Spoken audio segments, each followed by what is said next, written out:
नमस्कार, मैं दीपक शर्मा और मेरे इस यूट्यूब मंच पर आपका स्वागत है।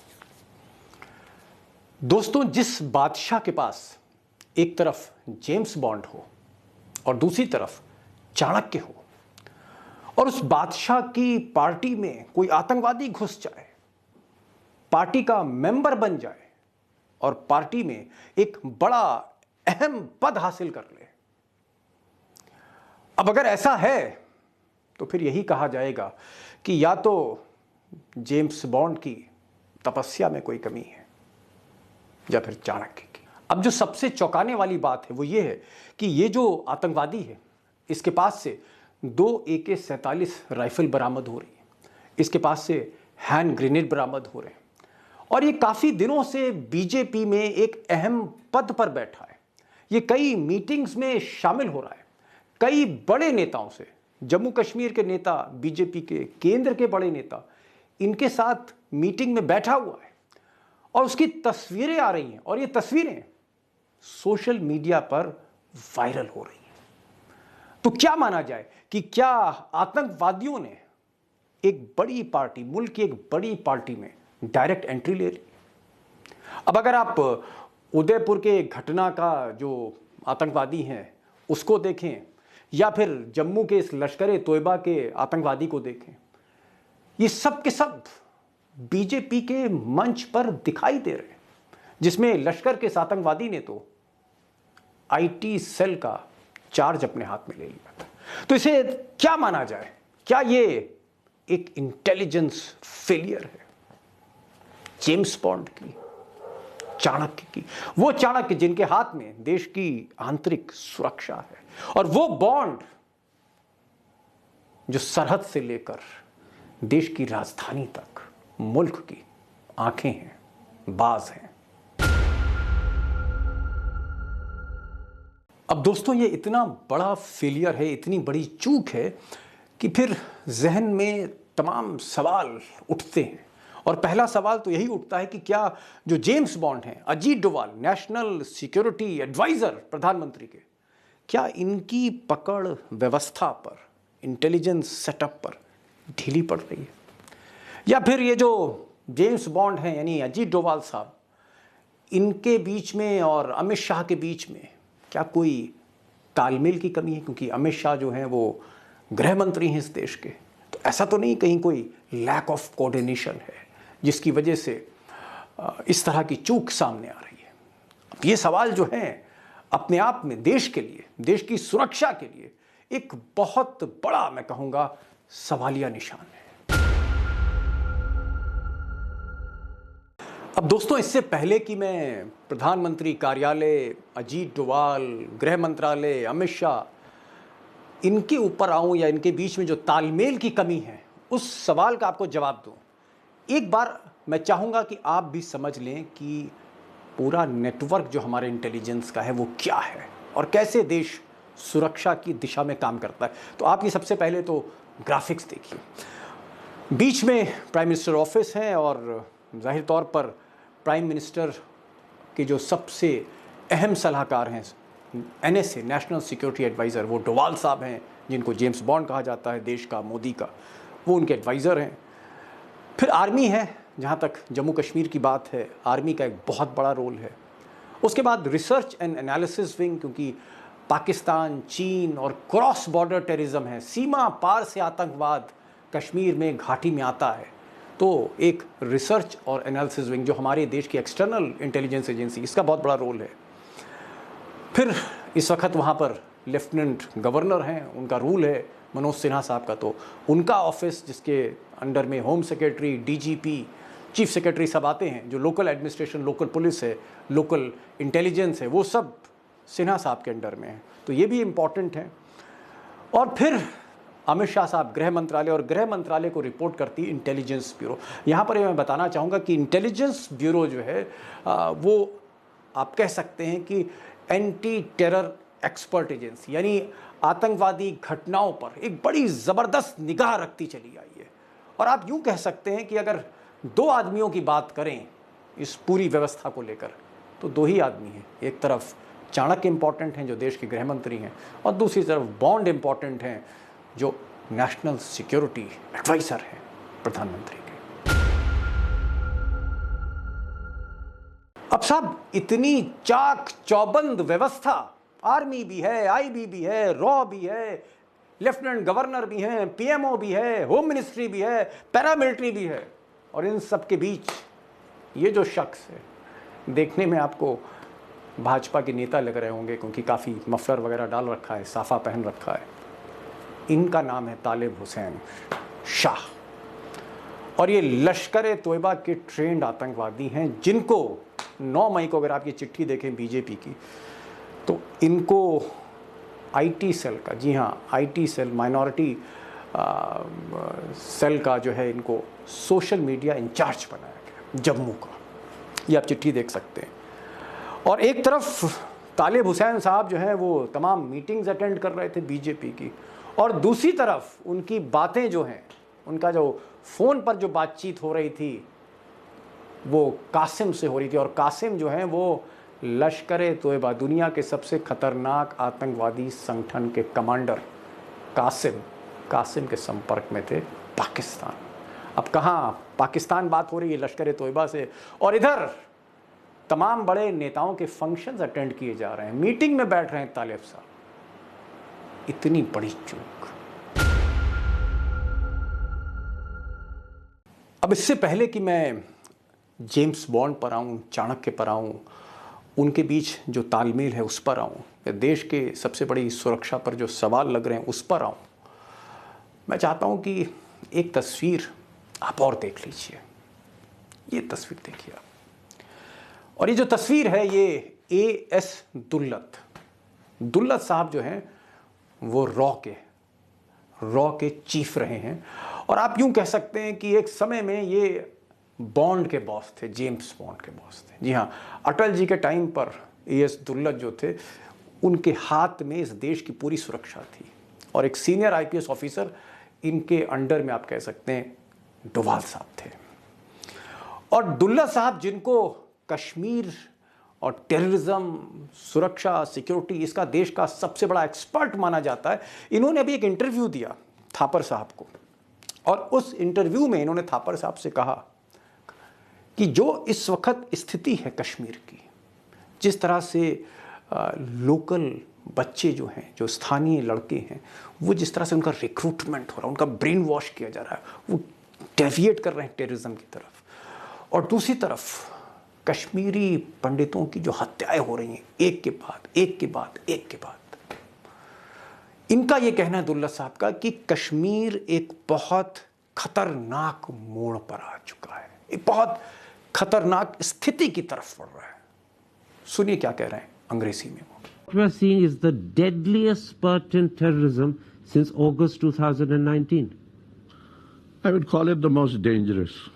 The most dangerous. Dangerous, yes. It's looking bad.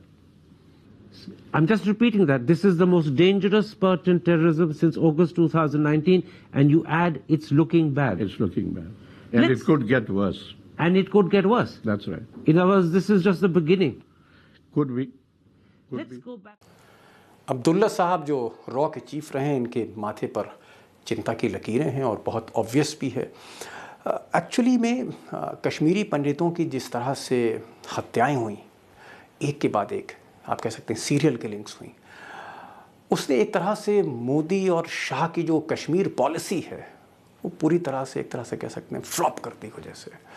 और फिर जो लोकल काडर वहाँ पर, जिस तरह से हर ज़िले से जो मुस्लिम यूथ हैं उनको जो रेडिकलाइज किया जा रहा है, और वो AK-47 लेकर इस वक्त बहुत से घटनाओं को अंजाम दे रहे हैं, ये भी एक बहुत गंभीर विषय है। और मुझे लगता है कि चिंता की लकीरें जो हैं वो मोदी जी के माथे पर भी होंगी जब वो मीटिंग करते होंगे कश्मीर की। लेकिन एक और बड़ा सवाल, या आप यूं कह सकते हैं कि एक और बड़ी मुसीबत, वो ये है कि जैसे तालिब हुसैन, इस तरह के लोग, तालिब जैसे लोग बीजेपी में एक बड़े अहम पद पर बैठाए जा रहे हैं और बड़े नेताओं से मिल रहे हैं, सारी स्ट्रैटेजी उनको पता लग रही, क्योंकि सत्ता पक्ष की पार्टी है, और वहाँ पर तालिब का जाना, और बाकायदा कार्यकर्ता नहीं, एक पदाधिकारी के तौर पर बीजेपी में अपने हाथ में बहुत सी जिम्मेदारियां लेना, ये एक ऐसा सवाल है जो मुझे लगता है आपके लिए भी एक बहुत बड़ी चिंता का विषय होना चाहिए। और सबसे बड़ी चीज़ ये कि तालिब को डोवाल साहब ने नहीं पकड़ा, डोवाल साहब की एजेंसियों ने नहीं पकड़ा, तालिब को पकड़ा गांव वालों ने। और ये गांव वाले अगर हिम्मत करके तालिब जैसे आतंकवादी को ना पकड़ते तो ईश्वर जाने क्या होता, क्योंकि अमरनाथ यात्रा हो रही है और ये आतंकवादी बीजेपी के भेष में भगवा पहनकर अगर ये अमरनाथ की तरफ होता तो ईश्वर न जाने क्या होता। अब दोस्तों मैं आता हूं असली सवाल पर, और सवाल वही कि क्या अजीत डोवाल की इस वक्त पकड़ कुछ ढीली हो रही है, या फिर डोवाल साहब का अमित शाह के दफ्तर के साथ कोई तालमेल में कमी है। क्योंकि जिस तरह की तस्वीर हम देखने को हमें मिल रही कश्मीर पे वो भयावह है। अब यहाँ पर मैं एक चीज़ कहना चाहता हूँ कि हो सकता है कि मोदी और मोदी के जो अधिकारी हैं, जिसमें डोवाल सबसे अहम है, हो सकता है उनकी कुछ नीतियों से आप एग्री ना करें, लेकिन एक बात मैं मानता हूँ कम से कम कि पिछले 40-50 सालों में, बरसों में अजीत डोवाल ने अपने आप को हिंदुस्तान का एक टॉप, आप कह सकते हैं कि इंटेलिजेंस ऑफिसर के तौर पर अपने को स्थापित किया। उनके जितने भी ऑपरेशन पाकिस्तान में रहे, अफ़गानिस्तान में रहे, या म्यांमार में रहे, या फिर जो एयर स्ट्राइक हुई या सर्जिकल स्ट्राइक हुई उसमें जो उनकी भूमिका, फिर अंडरवर्ल्ड से जिस तरह से लड़ाई लड़ी अजीत डोवाल ने, कहीं ना कहीं उनके अंदर वो मेटल है। और अगर आप देखें धारा 370 के बाद जिस तरह से उन्होंने उससे पहले और बाद में चीज़ों को अपने हाथ में लिया, तो वहाँ पर उन्होंने नतीजे दिए हैं। या इसी तरह से अगर आप दिल्ली के दंगे देखिए, 3 दिन तक दिल्ली में दंगे होते रहे। अमित शाह जो थे वो गृह मंत्री थे, पुलिस कमिश्नर भी थे, लेकिन जैसे ही अजीत डोवाल को भेजा मोदी ने, 12 घंटे के अंदर दंगे थमे।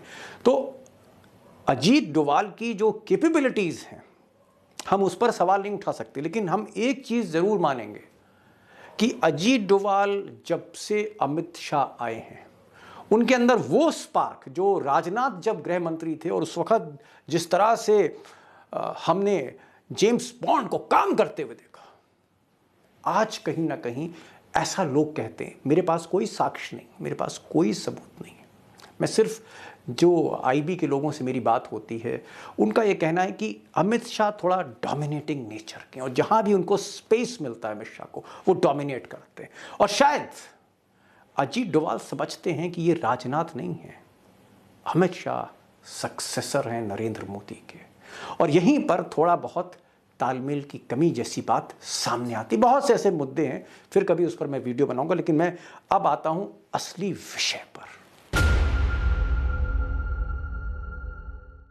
तो एक तरफ चाणक्य हैं, दूसरी तरफ जेम्स बॉन्ड हैं, बीच में प्राइम मिनिस्टर ऑफिस है, और सामने कश्मीर की चुनौतियां हैं। अब अमित शाह के बारे में आप एक चीज़ तो जानते हैं कि मोदी के बाद अगर कोई नंबर 2 है तो अमित शाह है, और निर्विवाद रूप से है। चाहे वो नितिन गडकरी हों, चाहे वो राजनाथ सिंह हों, चाहे वो आप कह सकते हैं जेपी नड्डा हों, या फिर बाकी मंत्री हों, निर्मला सीतारमन या फिर अनुराग ठाकुर, कोई नहीं है, सिर्फ अमित शाह हैं। और ज़्यादातर फैसले अमित शाह ही लेते हैं, पार्टी के भी फैसले लेते हैं, सरकार के भी फैसले लेते हैं। और देवेंद्र फडणवीस को सीएम बनाते बनाते डिप्टी सीएम बना दें, ये ताकत अमित शाह के पास है। तो ये तो अमित शाह की पर्सनालिटी हो गई, असर्टिव, और मोदी की पूरी बैकिंग, और 25-30 साल से मोदी के एक तरह से आप कह सकते हैं मैन फ्राइडे की तरह अमित शाह रह रहे हैं। लेकिन डोवाल साहब की जो पर्सनालिटी है उसके बारे में लोग कम जानते हैं, क्योंकि वो हमेशा खुफियागिरी में लगे रहे, पर्दे के पीछे रहे, बहुत ताकतवर हैं लेकिन पर्दे के पीछे। लेकिन मैं आपको बताना चाह रहा हूँ कि डोवाल का जो टेम्परामेंट है क्या है। एक इंटरव्यू आप पहले देखिए, इंग्लिश में देखिए, फिर मैं आपसे बात करता हूँ। He said that is, you never accepted a defeat. When you're beaten up and you are beaten up, you will never come out of the ring. Even when you are bleeding, even when you are this thing, you will continue. Not that you were the best fighter, but you had great resilience. I will win the war, not because I'm the strongest, but I will not quit. I can wait, prepare myself, and wait for years and years. अब interview लंबा है, मैंने थोड़ा सा brief आपको बताया। उसमें अजीत डोभाल कह रहे हैं कि वो जब स्कूल में पढ़ते थे तो उन्होंने हॉकी फुटबॉल नहीं, बॉक्सिंग को चुना, बॉक्सिंग को। और बॉक्सिंग इसलिए चुना क्योंकि बॉक्सिंग में जिसने मैदान छोड़ा वो हार गया। और वो कहते हैं अंग्रेजी में, आप सुने, you never accept defeat, I will win the war because I will not quit. और मैं कभी भी हार मानने वाला नहीं हूं, मेरी हार नहीं होगी क्योंकि मैं क्विट नहीं करता, मैं मैदान छोड़ता नहीं। ये टेम्परामेंट है अजीत डोभाल का।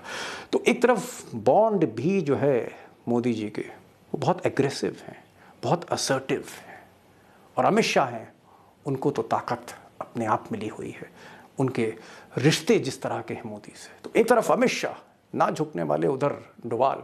और लोग कहते हैं, फिर मैं कह रहा हूँ कोई साक्ष्य नहीं, लोग कहते हैं जो मेरे साथी हैं, जिनके साथ मैंने काम किया है एक रिपोर्टर के तौर पे, या जो आईबी के रिटायर्ड अधिकारी हैं, या जो सर्विंग अधिकारी हैं, उनसे जो मेरी बात होती है, कहीं ना कहीं दोनों असर्ट करते हैं। राजनाथ जब थे तो कहीं ना कहीं वो मेल्ट डाउन हो जाते थे, वो बात मान लेते थे। और डोभाल साहब को पूरी छूट दे रखी थी गृह मंत्री की हैसियत से इंटरनल सिक्योरिटी के मामले में। लेकिन अमित शाह अपनी स्पेस को इस्तेमाल करना जानते हैं, और लोग कहते हैं कि कहीं ना कहीं डिफरेंस ऑफ ओपिनियन है। हालांकि डोभाल और अमित शाह जब भी मिलेंगे तो आपको बॉडी लैंग्वेज से बिल्कुल नहीं पता लग पाएगा। लेकिन ये एक बड़ी, आप कह सकते हैं, कमी कह लीजिए, या एक वजह कह लीजिए कि अमित शाह के आने के बाद थोड़ा सा कश्मीर पॉलिसी में एक डेविएशन सा आया है, जो बात दुल्लत साहब कह रहे थे, रॉ के पूर्व चीफ। अब अगर आप गृह मंत्रालय में अधिकारियों से बात करें, या शाह साहब से बात करें, या मौका डोभाल साहब से बात करने का मिले, तो सभी कहेंगे कि सब कुछ शांत है, सब कुछ ठंडा है, कूल है, खामोश है। लेकिन ये जो खामोशी है, इस खामोशी का मतलब नॉर्मलसी नहीं है। इस खामोशी के पीछे एक तूफान है, और वो जो तूफान है वो कहीं ना कहीं जो वहाँ का माइंडसेट है, जब से धारा 370 हटी है, और उस माइंडसेट में जिस तरह से कश्मीरी पंडितों की किलिंग की गई, जिससे देखकर सुनकर कोई सिहर जाएगा, कोई कांप जाएगा, उसके पीछे वजह यह है कि ज़्यादा से ज़्यादा लोकल यूथ्स जो हैं, हो सकता है बेरोज़गार हों, बेरोज़गारी एक वजह हो, वो इस तरह के कार्डर्स को ज्वाइन कर रहे हैं। और पाकिस्तान की एक बार फिर से कोशिश है, आईएसआई की फिर से कोशिश है, जो हमारा दुश्मन देश है, उसकी एक कोशिश है कि किसी भी कीमत पर इन यूथ्स को उकसाओ, भड़काओ। और ऐसे में जो खामोशी है वो एक पर्दा डाल देती है, जिसके पीछे जो हो रहा है वो दिल्ली को अक्सर दिखता नहीं। इसलिए आज की जो ज़रूरत है वो ये है कि बॉन्ड और चाणक्य दोनों को मिलकर काम करना होगा, दोनों को मिलकर आगे बढ़ना होगा। क्योंकि ये बात पार्टी की नहीं है कि कोई तालिब पार्टी में चला गया, कोई उदयपुर का जिहादी पार्टी में चला गया, भी नहीं, ये देश का सवाल है। और इतिहास गवाह है कि बेहतर तालमेल से, चाहे वो सेना हो, चाहे वो रॉ हो, चाहे वो आईबी हो, चाहे वो एनएसए हो, चाहे वो पीएमओ हो, चाहे वो एचएमओ हो, चाहे वो एचएम हो, होम मिनिस्टर हो, या वो एलजी का ऑफिस हो, या वो जम्मू कश्मीर का डीजीपी हो, एक बेहतर तालमेल की तरह काम करने की ज़रूरत है। वक्त ईगो का नहीं है, वक्त देश के लिए आगे बढ़ने का है, और कहीं ना कहीं तालमेल का है। अब दोस्तों, कहने के लिए बहुत सी बातें थी और बहुत सा मसाला भी मेरे पास है आपसे शेयर करने के लिए, लेकिन क्योंकि सुरक्षा का मामला है, देश की सुरक्षा का मामला है, इसलिए मैं बहुत ज़्यादा डिटेल में नहीं जाना चाहता। क्योंकि मैं आपको बताना चाहूँगा कि पिछले 20 वर्षों से मैं home ministry, intelligence bureau, internal security, इन विषयों पर मैं काम कर रहा हूँ, रिपोर्टिंग की है मैंने, कई बार कश्मीर गया हूँ। लेकिन एक चीज़ जहाँ पर मैं रोशनी डालना चाहता हूँ वो ये कि हमें पार्टी, चुनाव जीतना, चुनाव हारना, सत्ता पे काबिज होना, किसी की सरकार गिरा देना, इन सब से हटकर, हिंदू मुस्लिम झगड़ों से हटकर, सांप्रदायिक ध्रुवीकरण से हटकर देश की सुरक्षा के बारे में सोचना चाहिए। और यही वो मंच है, यही वो दिशा है, यही वो विषय है जहाँ पर सब कुछ भुलाकर, एकजुट होकर काम करना होगा। और इसमें तालमेल एक बड़ी धुरी है, एक बड़ा आधार है। यहीं पर आज मैं बात ख़त्म करूंगा और मुझे उम्मीद है कि चाणक्य और बॉन्ड कहीं ना कहीं ये जो कश्मीर में जो कुछ हो रहा है, पंडितों की हत्याएं हो रही हैं और लोकल काडर जिस तरह से खड़ा हो रहा है हर ज़िले में, कहीं ना कहीं उस पर अंकुश रखा जाएगा और देश साथ में होगा उनके। यहाँ पर बीजेपी नॉन बीजेपी की बात नहीं होगी। तो आज बस इतना ही। मैं चाहूँगा कि इस वीडियो को आप ज़्यादा से ज़्यादा शेयर करें, लोगों को हकीकत पता लगे कि ज़मीनी हकीकत क्या है इस वक्त, और ख़ासकर ऐसी जगह की ज़मीनी हकीकत जो एक डिस्टर्ब्ड एरिया माना गया है, जहाँ कहीं ना कहीं स्थितियाँ जो हैं वो थोड़ी सी विषम हैं। इसलिए ये वीडियो बनाया। ज़्यादा से ज़्यादा इसको शेयर करिए। बस आखिर में मैं इतना ही कहूँगा कि अगर आपने सब्सक्राइब नहीं किया तो चैनल सब्सक्राइब करिए, अगर आपने बेल आइकन नहीं क्लिक किया तो बेल आइकन क्लिक करिए। आज बस इतना ही। नमस्कार।